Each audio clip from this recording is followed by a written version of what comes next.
ഒരു പക്ഷേ കുടുംബനാഥൻ ഇസ്ലാമിൻ്റെ ഈ അധ്യാപനങ്ങളൊക്കെ ഉൾക്കൊണ്ട് ജീവിക്കുമ്പോഴും കുടുംബത്തിലെ പ്രധാനപ്പെട്ട കണ്ണികൾ, ഒരു പക്ഷേ ഭാര്യ, ഇതൊന്നും അംഗീകരിക്കാൻ കഴിയാതെ പോകുന്ന ആളുകളായിരിക്കും. ആ രംഗത്ത് എന്താണ് അതിനൊരു പരിഹാരമാർഗം നമ്മൾ സ്വീകരിക്കുക? അതേ ചോദ്യം വളരെ പ്രസക്തമാണ്. കുടുംബാംഗങ്ങൾക്ക് ഇത് ബോധ്യപ്പെടുത്താൻ കഴിയണമെങ്കിൽ ഒന്നാമതായി കുടുംബത്തിലുള്ളവർക്ക് ഒരു മതബോധമുണ്ടാവുക, ദീനീബോധമുണ്ടാവുക എന്നത് പ്രധാനമാണ്. പല വീടുകളിലും ഭർത്താവ് മതപരമായ ക്ലാസ്സുകളും കാര്യങ്ങളും എല്ലാം കേൾക്കുകയും പഠിക്കുകയും മനസ്സിലാക്കുകയും ഒക്കെ ചെയ്യും. അവിടെ നിന്നും ജീവിതത്തെക്കുറിച്ച് ഒരുപാട് നല്ല നല്ല കാഴ്ചപ്പാടുകൾ അദ്ദേഹത്തിന് ലഭിക്കും. എന്നാൽ ഭാര്യയാകട്ടെ ഇതൊന്നും കേൾക്കുകയുമില്ല, പോവുകയുമില്ല, അറിയുകയുമില്ല.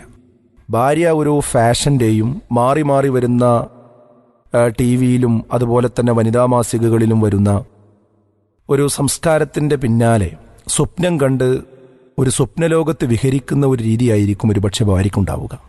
അപ്പോൾ അവളുടെ സമാധാനം, സന്തോഷമെന്ന് പറയുന്നത് ഈ വാരികകളിലും അതുപോലെ തന്നെ ടി വി ചാനലുകളിലും പത്രമാധ്യമങ്ങളിലും ഒക്കെ കണ്ടുകൊണ്ടിരിക്കുന്ന, ഓരോ സമയത്തും മാറി മാറി വന്നുകൊണ്ടിരിക്കുന്ന ഫാഷൻ്റെ പിന്നാലെ, അത് അടുക്കളയിലെ ഉപകരണങ്ങൾ മുതൽ തൻ്റെ വസ്ത്രം മുതൽ കുട്ടികളുടെ കളിക്കോപ്പ് മുതലുള്ള എല്ലാ സംഗതികളും അപ്ഡേറ്റ് ചെയ്തുകൊണ്ടിരിക്കുകയാണ്. അതൊന്നോ രണ്ടോ ആഴ്ച ഉപയോഗിച്ച് കഴിഞ്ഞാൽ അത് പഴയതായി, പിന്നെ വീണ്ടും പുതിയത് വാങ്ങണം എന്നുള്ള ഒരു ചിന്തയിൽ അവൾ അഭിരമിച്ചു കൊണ്ടിരിക്കുന്നു. സ്വാഭാവികമായും ഭർത്താവിന് ഇത് ഒരു തലവേദനയാകും. അദ്ദേഹത്തിന് കാശില്ലാതെ പ്രയാസപ്പെട്ടുകൊണ്ടിരിക്കുകയാണെങ്കിലും തൻ്റെ ഭാര്യയുടെ ഇതുപോലെയുള്ള ആവശ്യങ്ങൾ നിർവഹിച്ചു കൊടുക്കൽ ഒരു നിർബന്ധിതാവസ്ഥയിലേക്ക് ചില ഭർത്താക്കന്മാർ വരാറുണ്ട്. അതിനടിസ്ഥാന കാരണം ഭർത്താവ് കേൾക്കുന്ന ക്ലാസ്സുകളും കാഴ്ചപ്പാടുകളും ഭാര്യ കേൾക്കുന്നില്ല എന്നത് തന്നെയാണ്. അപ്പോൾ ഭാര്യമാരെ ഇങ്ങനെയുള്ള ക്ലാസ്സുകളിലും കാര്യങ്ങളിലും എത്തിക്കുക എന്നത് ഭർത്താക്കന്മാർ ചെയ്യേണ്ട ഒരു കാര്യമാണ്. എന്നാൽ തന്നെ ഒരുപാട് പ്രശ്നങ്ങൾക്ക് പരിഹാരമാകും.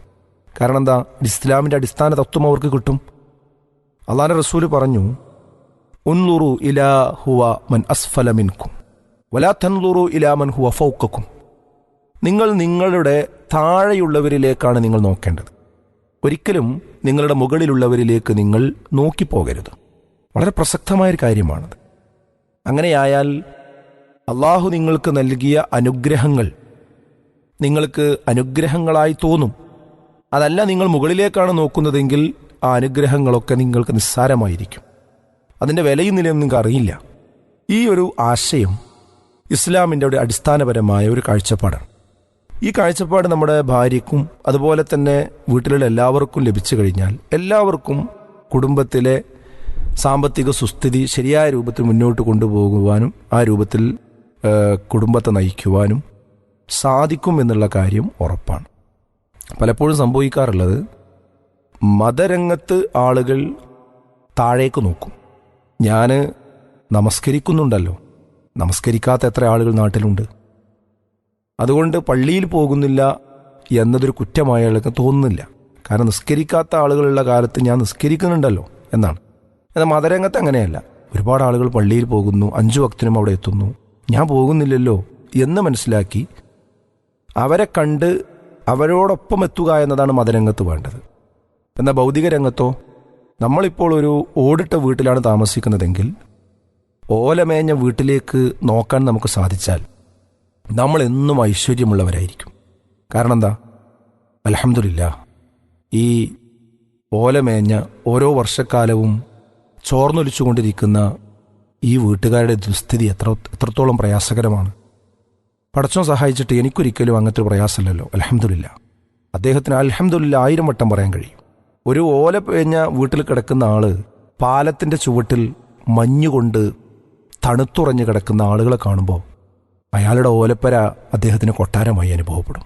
അതെ, നമ്മുടെ തൊട്ട് താഴെയുള്ളവരിലേക്ക് നമ്മൾ നോക്കി ജീവിക്കുകയാണെങ്കിൽ നമുക്ക് ഇന്നുള്ള എല്ലാ സൗകര്യങ്ങളും വളരെ വിശാലമാണ്. ഇന്ന് വലിയ കേടുപാടുകളൊന്നുമില്ലാത്ത വീടുകളൊക്കെ ആളുകൾ പൊളിച്ചുകൊണ്ടിരിക്കുകയാണ്. എന്നിട്ട് പുതിയ സ്റ്റൈലിലുള്ള പുതിയ മോഡലിലുള്ള വീടുകൾ ഉണ്ടാക്കിക്കൊണ്ടിരിക്കുന്നു. അതും തനിക്ക് എത്താത്ത രീതിയിലുള്ള വീടുകളാണ് പല ആളുകൾ ഉണ്ടാക്കിക്കൊണ്ടിരിക്കുന്നത്. സ്വാഭാവികമായും എന്തു സംഭവിക്കുന്നു? അവർക്കത് പൂർത്തിയാക്കാൻ കഴിയുന്നില്ല. കാശ് കടം വാങ്ങേണ്ടി വരുന്നു. കടം വാങ്ങിയത് വീട്ടാൻ കഴിയുന്നില്ല. തൻ്റെ വിദേശത്തുള്ള ജോലിയുടെ വരുമാനം ആറ്റിക്കുറിക്ക് നോക്കി ഏകദേശം ഒരു വർഷത്തിൽ എനിക്ക് മാസാമാസം ഇത്ര വരുമാനം ലഭിക്കും എന്ന് മനസ്സിലാക്കിക്കൊണ്ടാണ് വലിയ വീടിന് അവർ പ്രവർത്തനം ആരംഭിക്കുന്നത്. പക്ഷേ ഇന്നത്തെ വിദേശത്തെ അവസ്ഥയൊക്കെ നമുക്കറിയാം, മാറി മറിഞ്ഞുകൊണ്ടിരിക്കുകയാണ്. ഇന്ന് ജോലിയുള്ളവന് നാളെ ഇല്ല. എപ്പോഴും അവിടെ നിന്ന് തിരിച്ചു പോരാവുന്നൊരു സാഹചര്യം. കൂട്ടത്തോടെ സ്വദേശിവൽക്കരണം നടന്നുകൊണ്ടിരിക്കുന്നു. ഒരുപാട് വലിയ വലിയ കമ്പനികൾ പൂട്ടിക്കൊണ്ടിരിക്കുന്നു. നാട്ടിൽ പണമുണ്ടാക്കി ആ പണം ഉപയോഗിച്ച് പണം ഇറക്കി വിദേശത്ത് ബിസിനസ് നടത്തിയ ആളുകളുടെ ബിസിനസ്സൊക്കെ പൊളിഞ്ഞിരിക്കുന്നു. ഒരുപാട് പ്രശ്നങ്ങൾ. അങ്ങനെ സംഭവിക്കുമ്പോൾ നാട്ടിൽ നമ്മൾ വരച്ചു വെച്ച, നമ്മൾ ഉണ്ടാക്കി വെച്ച നമ്മുടെ എല്ലാ സ്വപ്നങ്ങളും, സ്വപ്നത്തിൻ്റെ കൊട്ടാരങ്ങളും തകർന്നു വീഴുകയാണ്. പിന്നീട് ജീവിക്കാൻ വലിയ പ്രയാസപ്പെടുകയാണ്. എത്ര ആളുകൾ അങ്ങനെ പ്രയാസത്തിലാണ്. അള്ളാഹു അവർക്കൊക്കെ ആശ്വാസം നൽകുമാറാകട്ടെ. നല്ലൊരു വഴി അവർക്ക് അള്ളാഹു തുറന്നു കൊടുക്കുമാറാകട്ടെ. ഇനിയെങ്കിലും ജീവിതത്തിലൊരു വിവേകത്തോടു കൂടി മുന്നോട്ട് വരാൻ അവർക്ക് സാധിക്കുമാറാകട്ടെ എന്നാണ് പ്രാർത്ഥിക്കുന്നത്. അപ്പോൾ ഇങ്ങനെയുള്ള ഒരു മതബോധം നമ്മുടെ കുടുംബാംഗങ്ങൾക്ക് എല്ലാവർക്കും കൃത്യമായി നൽകി കഴിഞ്ഞാൽ വളരെ സുഖമായി, സ്വസ്ഥമായി, നല്ലൊരു സാമ്പത്തിക സുസ്ഥിതിയോടുകൂടി കണ്ടറിഞ്ഞുകൊണ്ട് മുന്നോട്ട് പോകുവാൻ യാതൊരു പ്രയാസവും ഉണ്ടായിരിക്കുകയില്ല എന്നുള്ളത്. പീസ് റേഡിയോ സ്നേഹക്കൂട് പരിപാടിയിൽ നിന്നുള്ള പ്രസക്ത ഭാഗങ്ങളാണ് നിങ്ങൾ ഇപ്പോൾ കേട്ടത്. ജീവിതത്തിൽ പ്രയാസങ്ങളും സങ്കടങ്ങളും ഉണ്ടാകാത്ത ഒരാളുമുണ്ടാവാനിടയില്ല. എന്നാൽ സങ്കടങ്ങൾ പങ്കുവെക്കാനും പരിഹാരം നിർദ്ദേശിക്കാനും ആരെങ്കിലുമുണ്ടെങ്കിൽ എന്തൊരാശ്വാസമായിരിക്കും. നമ്മേക്കാൾ കൂടുതൽ കഷ്ടപ്പെടുന്നവർ ഉണ്ടെന്നറിയുമ്പോൾ നമ്മുടെ വിഷമങ്ങൾ പലതും നിസ്സാരമായും തോന്നാം. സങ്കടങ്ങൾ പങ്കുവെക്കപ്പെടുമ്പോഴേ പാതി വിഷമം പരിഹരിക്കപ്പെട്ടുവെന്ന ആശ്വാസം വന്നുചേരും. പക്ഷേ അതിന് പറ്റിയ ഒരത്താണി കിട്ടുന്നില്ല എന്നതായിരിക്കും നിങ്ങളുടെ പ്രശ്നം. വിഷമിക്കേണ്ട, പീസ് റേഡിയോ നിങ്ങൾക്കൊപ്പമുണ്ട്. ഗൂഗിൾ പ്ലേ സ്റ്റോറിൽ നിന്നും പീസ് റേഡിയോ ആപ്പ് ഡൗൺലോഡ് ചെയ്യൂ. ഫീഡ്ബാക്ക് ഓപ്ഷൻ വഴി കമന്റ് ചെയ്യൂ.